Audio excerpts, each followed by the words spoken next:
어떤 계절을 가장 좋아하는 게 아니라 싫어하시나요? 저는 개인적으로 여름 정말 싫어하거든요. 여름은 그러니까 겨울에는 추우면 그냥 이렇게 내가 껴입으면 되는데 여름에는 그냥 홀딱 벗고 싶지만 그러면 큰일 나니까 그냥 팬티만 입고 싶어도 안 되는 그 너무 힘든 계절이 이 여름인 것 같아요. 정말 힘든 그런 시간인 것 같은데 하지만 중요한 게 여름 내내 이렇게 뭐 땀을 뻘뻘 막 흘리면서 일을 하면서 그 양식으로 모든 것들을 다 모은 그런 그 개미는 추운 겨울에 배가 부르고 등 따숩고 그렇게 행복하게 지내게 됐고 여름 내내 나무 그늘 밑에서 막 바이올린만 치고 놀기만 했던 그 배짱이는 나중에 겨울에 아주 좀 심하게 굶어야 했다는 그런 이솝우화 그 얘기를 다 우리가 알 거예요.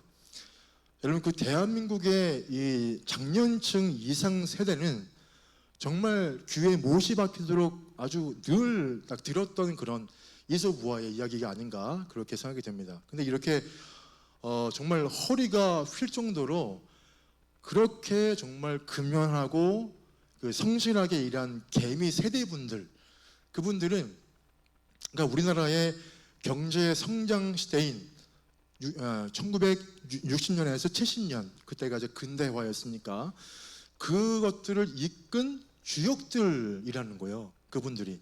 그러니까 당시에 우리나라가 이 배부르고 등 따시게 자는 것 그게 하나가 그 당시에 최대의 이 목표였으니까 그 목표를 위해서 열심히 살아오신 귀한 참 선배님들 이 자리에 앉아 계신 한 60대 정도의 그 이상의 분들 이 자리에 앉아 계신 분들 그러니까 이런 어르신들 이 개미 세대 분들이 없었다면 지금의 젊은이의 이 MZ 세대들을 아무것도 잘 모르겠지만 그 친구들이 지금껏 아주 평안하고 또 잘 자기의 집도 있고 좀 행복하게 누릴 수 있는 그런 일을 우리가 겪고 있는 게 아닌가 그런 마음이 참 듭니다. 근데 중요한 건 문제가 생겼어요. 이게 뭐냐면 그러니까 지금 우리가 좀 살만하잖아요. 그 전보다는. 근데 그때부터 나타나게 된 뭐냐면 나태함이라는 거예요. 나태함. 그러니까 많은 사람들이 게을러지는 거죠. 그 일들 때문에 이 근면과 성실이라는 그 말이 이건 그냥 옛말이 된 지가 아주 오래된 그런 이야기가 아닌가 이 시대에. 그런데 이런 일상생활의 게으름도 정말 참 위험하지만 게으름 중에 가장 무서운 것은 바로 영적 게으름이라는 겁니다. 영적 게으름. 여러분 그 열린교회에 김남주 목사님이 지은 책 중에 거룩한 삶의 은밀한 대적 게으름이라는 책이 있어요. 그러니까 거기 보면은 우리의 이 영적 생활 거룩한 삶의 가장 큰 방해가 되는 그런 대적이 바로 게으름이라는 거예요. 그렇게 얘기를 해요.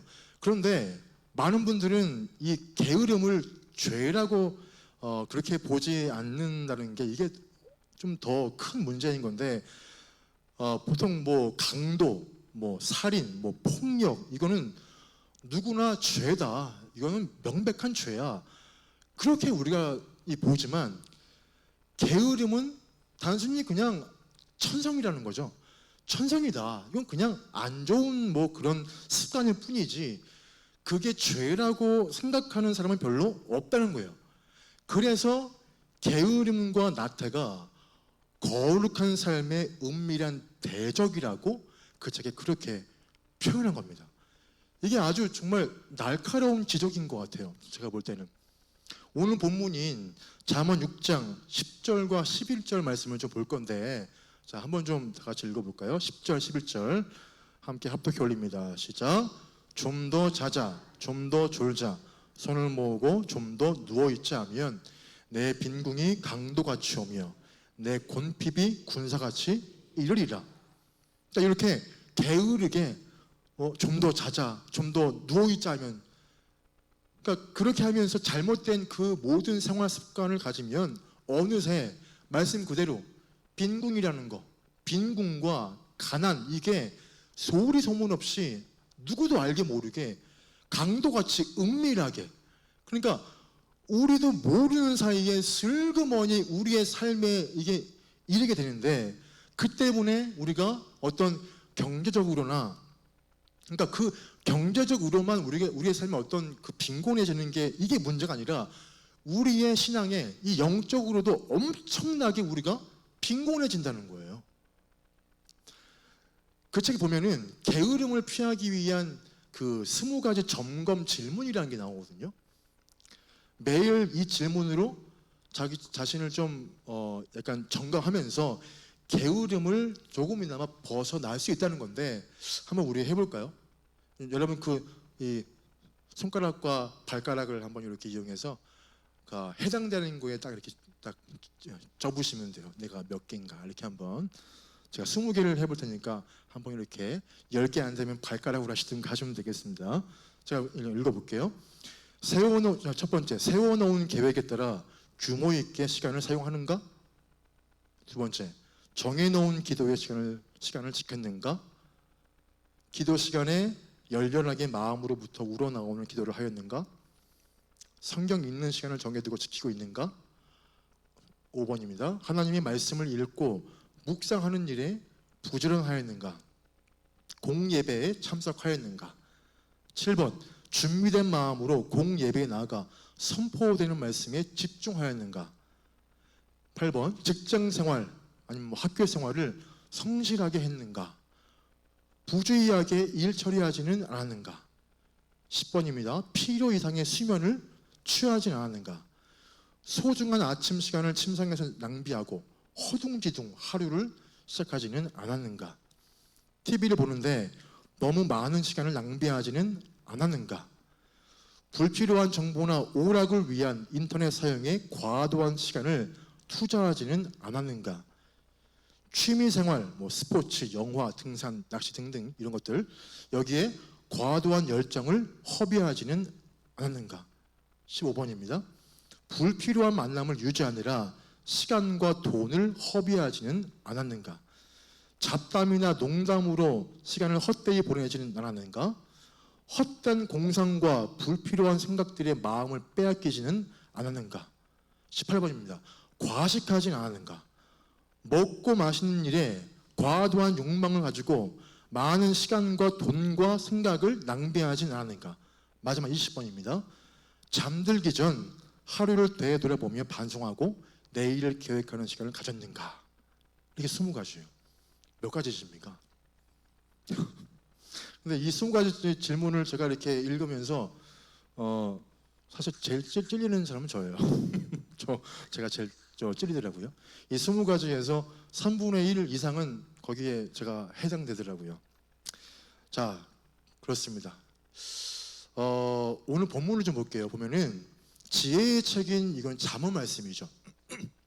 그런데 오늘 이 본문은 누구에게 가서 지혜를 배우라고 하죠? 개미죠. 개미예요.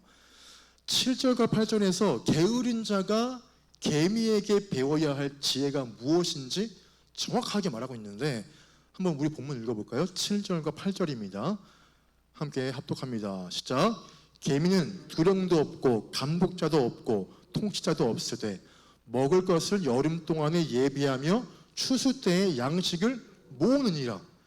그러니까 개미가 왜 지혜롭다고 하고 있나요? 그러니까 이거예요. 개미는 두령, 그러니까 우두머리, 제일 대빵 이게 없고 감독자도 없다는 거죠. 없는데도 누가 안 시켜도 스스로 자기가 먹을 거를 여름 동안에 예비해서 추수 때의 양식을 막 모으고 자발적으로 자기의 앞으로의 이 미래를 위해서 투자하고 애쓴다는 거예요, 개미가. 그러니까 지금 좀 뭔가 힘들고 어려워도 더 나은 자기의 앞으로의 이 미래를 위해서 허리띠를 막 졸라매고 자기가 스스로가 뭐 어떤 희생도 하고 준비도 한다는 거죠. 그러니까 바로 이 점이 게으른 자와의 결정적인 차이인 거예요. 그러니까 무슨 말이냐면, 게으른 자는 지금 당장 힘든 일, 번거로운 일, 이걸 안 하려고 들죠. 그러니까 하지 않으려고 합니다. 지금 당장 내가 좀 더 뭔가 편하고 쉬운 길만 찾아간다는 거예요. 게으른 사람은. 그러니까 이게 우리의 영적 생활도 이게 똑같은 거거든요. 영적으로 정말 이 게으른 사람, 이 신앙적으로 나태한 사람의 특징이 뭘까요? 첫 번째가 영적으로 미래를 위한 준비, 자신의 성장을 위한 투자를 전혀 하지 않는다는 겁니다. 게으른 사람은. 영적으로 이 게으른 사람은 성장에 관심이 없어요. 자기의. 지금 내가 이 정도면 나 지금 믿음 생활 나 지금 뭐 충분한 거야. 내가 지금 뭐 이만하면은 내가 예수 잘 믿는 거고 여기서 굳이 뭐 더 이상 나아갈 마음이 없어. 근데 아니 뭐하러 힘들게 예수 믿고 뭐하러 그렇게 애타면서 교회 생활을 해? 이런 태도죠. 그러니까 전혀 자기가 성장하지 못하는 거예요. 영적으로. 교회를 아무리 10년, 20년 그렇게 오래 다녀도 신앙이 자기 마음에서 계속 그냥 가만히 있는 거예요. 자라지를 않고 영적으로 자기의 발전이 전혀 없는 거죠. 그러니까 이런 상태가 정말 위험한 상태라는 거죠. 우리의 상황에서. 한 예로 보세요. 여러분 그 사무엘상에 나오는 엘리를 보세요. 엘리 이 사람은 사사예요. 사사. 재판관이자 목사이자 그들을 백성들을 이끄는 대통령이자 그런 위대한 일을 담당하는 그 당시에 사사였습니다. 그러니까 이 사람이 얼마나 육적으로 게을렀으면 말씀에 뭐라 나오냐면 비대했대요. 뚱뚱했다는 거죠. 또한 얼마나 영적으로 정말 이 게을렀으면 사무엘상 3장 1절에 이렇게 말씀해요. 제가 읽어보겠습니다. 아이 사무엘이 엘리 앞에서 여호와를 섬길 때에는 여호와의 말씀이 희귀하여 이상이 흔히 보이지 않았더라. 이게 무슨 말이냐면 당시에 리더였던 그 엘리가 영적으로 너무너무 나태하다 보니까 그러니까 하나님의 음성을 한 번도 그러니까 못 들어본 거죠. 나태하니까. 근데 그 때문에 백성들도 똑같았어요. 한 번도 주의 말씀을 들어본 적이 없는 거예요. 무슨 말이냐? 그 리더가 그렇게 나태하니까 백성들도 똑같이 나태하게 되는 거예요. 근데 반면 그의 반대되는 인물이 사무엘입니다. 그의 제자 사무엘을 보세요.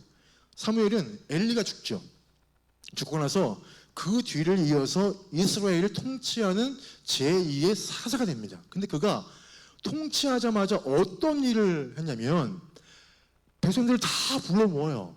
다 불러 모아서 미스바에 다 불러 모아놓고 그때 뭐 했냐면 영적 개각성 회개 운동을 했습니다. 여러분 그 종교개혁 이 개혁자 이 마틴 루터가 이런 말을 했어요. 새들이 우리 머리 위로 지나는 것은 막을 수는 없다. 하지만 새들이 우리 머리 위에 둥지를 트는 것은 막을 수 있다. 이 말을 했어요. 보세요. 사무엘이 어릴 때부터 게으르고 이 나태했던 엘리만 보고 늘 자라왔지 않을까. 아마 그렇게 커왔을 겁니다. 이 모습만 보고. 이 때문에 자신도 나태한 마음이 스물스물 올라오지 않았을까요? 본 게 맨날 그 모습이니까. 그러니까 이런 거는 우리 스스로가 막을 수 없어요. 우리 마음에 나태한 마음이 나오는 거는 우리 자신이 못 막습니다. 우리의 마음은 우리가 할 수 없어요. 하지만 사무엘은 행동으로 자신을 쳐서 복종시킨 사람이었어요. 사무엘은 머리 위에 둥지를 틀지 못하게 과감히 쳐낸 것이죠. 그래서 회개 운동한 거 아니겠습니까? 사무엘이. 여러분 죄악이 난무하는 시대에서 또한 이 물질 만능주의로 그러니까 이것들 때문에 흙수저가 아닌 금수저만 인정받는 이 혼탁한 시대에 우리는 지금 살고 있어요. 또 하나 우리는 정말 뭔가 마치 울며 겨자 먹기로 그렇게 좀 어렵게 힘들게 이 사회를 우리가 지금 살고 있습니다. 이런 혼란스러운 이 시대를 신앙의 힘으로 뛰어넘어야 한다는 겁니다. 우리는. 그러니까 그때마다 주시는 그 은혜를 우리는 경험해야 돼요. 매 순간마다. 근데 이거는요, 그냥 뭐 가만히 있는다고 우리가 얻을 수 있는 게 아니라는 거예요. 뭐냐면 영적으로 나를 위해서 투자해야 돼요. 그게 뭐냐면 바로 경건이에요, 경건. 우리 말씀 하나 볼까요? 우리 본문 말씀 갈피로 좀 잡아주시고 한번 볼게요. 어디 보시냐면 디모데전서 4장 볼까요? 디모데전서 4장, 약자로 딤전 4장 7절을 보겠습니다.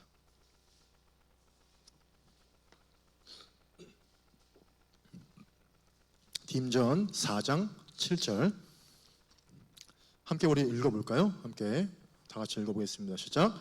망령되고 허탄한 신화를 버리고 경건에 이르도록 연단하라.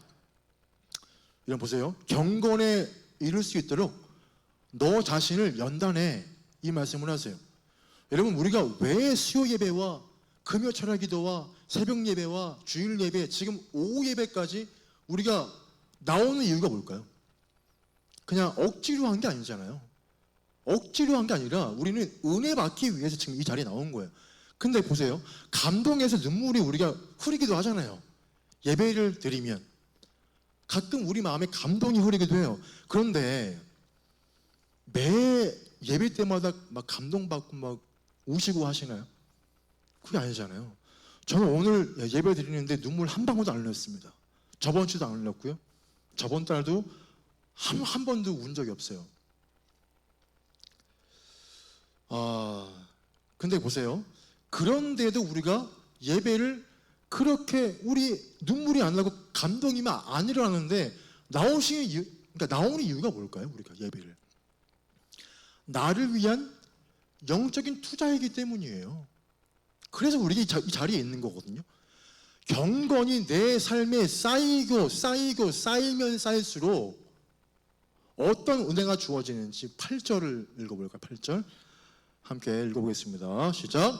육체의 연단은 약간의 유익이 있으나 경건은 범사에 유익하니 금생과 내생에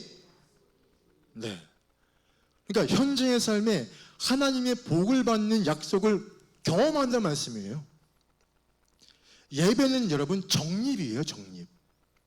정립입니다. 예배가 내 삶에 쌓이면 쌓일수록 위기의 순간에 내가 맞닥뜨린 상황이 있을 때 예배 정립으로 인해서 이길 수 있는 권세가 내 안에 있다는 거예요. 그래서 우리가 예배를 정립하는 겁니다. 이런 은혜가 나에게, 우리 모두에게 있기를 축원드립니다. 마지막입니다. 영적으로 게으른 사람의 이 특징은 이유와 핑계가 참 많다는 거예요. 말씀 하나 볼까요? 잠언 가서 잠언 22장 볼게요. 22장. 잠언 22장 13절을 보겠습니다. 잠언 22장 13절을 함께 보겠습니다. 다 같이 한번 읽어볼까요? 시작. 게으른 자는 말하기를 사자가 밖에 있은즉 내가 나가면 거리에서 찢기겠다 하니라. 오늘 말씀의 제목이죠. 여러분, 게으른 사람은 일을 하기 싫어서 온갖 핑계를 대는데 내가 지금 밖에 나가면 사자가 있기 때문에 내가 지금 죽을까봐 안 나간다는 거죠. 핑계를 이렇게 대는 거예요. 그러니까 해보자, 한번 해볼까, 이 마음이 아니라 어떻게든 핑계를 대서 안 하려고 됩니다. 게으른 사람들은. 영적으로 게으른 분들도 이유와 핑계가 참 많죠. 우리가 가장 많이 하는 핑계, 우리의 사자가 뭘까요? 여러분, 우리에게 있는 사자가 뭔가요? 제가 이 목회 사역을 하다 보니까 예배를 빠지는 이유, 주일 성수를 못하는 이유, 또 봉사를 못하는 이유를 보니까 이런 게 가장 많더라고요. 바빠서요, 먹고 살기 힘들어서요, 이게 가장 많았고, 두 번째가 가족 때문에, 우리의 아이 때문에, 우리 남편 때문에, 와이프 때문에, 이유가 참 많습니다. 또 어떤 분들은 제가 어떻게, 저는 아직 부족해서요, 저는 아직 너무나 약한 사람이에요, 이런 얘기 있죠. 이런 이유를 대요. 근데 이게 겉으로 볼 때는 겸손해 보이지만 여러분 죄송합니다. 이거는 핑계일 뿐입니다. 여러분 정말 묻고 싶은 게 있어요. 이거는 저에게도 묻는 겁니다. 정말 마음은 있는 거냐는 거죠. 스스로가 정말 그 일을 감당할 그 마음이 있고, 정말 내 신앙이 이 봉사 때문에 내가 성장해야 하는 간절한 마음이 있는 거냐는 거예요. 이건 우리 자신에게 물어봐야 할 물음인 거예요. 우리 모두가 신앙 양심에 따라서 한번 얘기를 해봐야지, 답을 한번 해봐야 됩니다. 성장에 대한 어떤 열망도 없이 오늘도 그냥 느슨하게 아주 뭔가 적당히 나태하게 신앙생활을 하는 분들을 향해서 우리 주님께서 본문 9절에 이렇게 물으세요. 제가 읽겠습니다. 게으른 자여, 네가 어느 때까지 누워있겠느냐? 네가 어느 때에 잠이 깨어 일어나겠느냐? 여러분, 오늘 말씀을 들으면서 지금 나의 영적인 상태를 한번 꼭 점검해 보시기 바랍니다. 나는 마태복음 25장 달란트 비유에 나오는 주인에게서 받은 한 달란트를 그냥 땅에 묻고 그것만 지키며 살겠다고 했던 악하고 게으른 종이 아닌 착하고 충성된 종인가? 그러면 나는 오늘도 영적으로 끊임없이 성장하기 위해 지금도 몸부림치며 내가 살고 있는가? 라고 말입니다. 여러분, 이만하면 됐다, 이런 얘기를 하는 게 아니라 아직 덜 됐다, 난 아직 멀었다, 이런 얘기 하면서 그런 저와 여러분 모두가 그 순례의 길을 지금도 열심히 끝까지 걸을 수 있는 우리가 되어야 좀 믿습니다. 함께 우리 찬송 하나 부르면서 마무리하고 마치겠습니다. 다 같이 우리 가사를 생각하면서 나에게 하신 말씀인 줄 알고 다정하는 마음으로 고백드리겠습니다. 함께합니다. 주님 내가 여기 있사오니 나를 보내소서. 나의 몸 주께 드리오니 주 받으옵소서.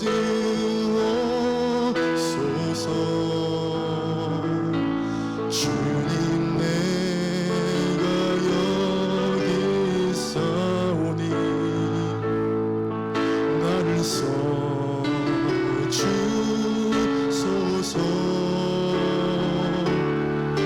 가진 것 모두 다 주께 드리오니 주 받으옵소서.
기도합니다.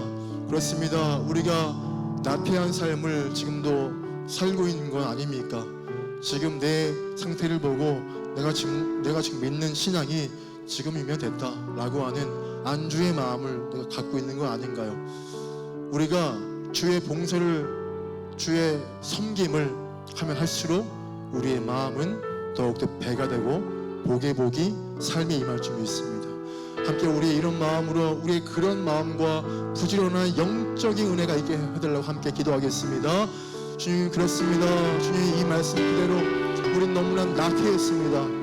너무나 우리의 마음이 가난해서 주의 말씀을 듣고 들어도 우리가 집으로 가면, 우리가 또 사회일을 하다 보면 그 말씀을 잊어버리고 다시 우리의 마음대로 우리의 뜻대로 살게 되었던 우리의 너무나도 약한 모습을 오늘도 고백합니다. 그렇습니다. 주의 일을 하기 위해서 정말로 주의 일꾼들이 너무나 필요한데도 우리는 스스로가 불편한 것, 이것이 나를 위한 게 아니다, 아니면 내가 아직까지 아닌 것 같다 라고 하는 그 마음 때문에 혹시나 주의 일을 우리가 거스른다거나 거기 주어진 모든 축복의 통로의 모든 자리에 우리가 가지 못했던 우리의 교만한 마음이 우리 안에 있지 않습니까?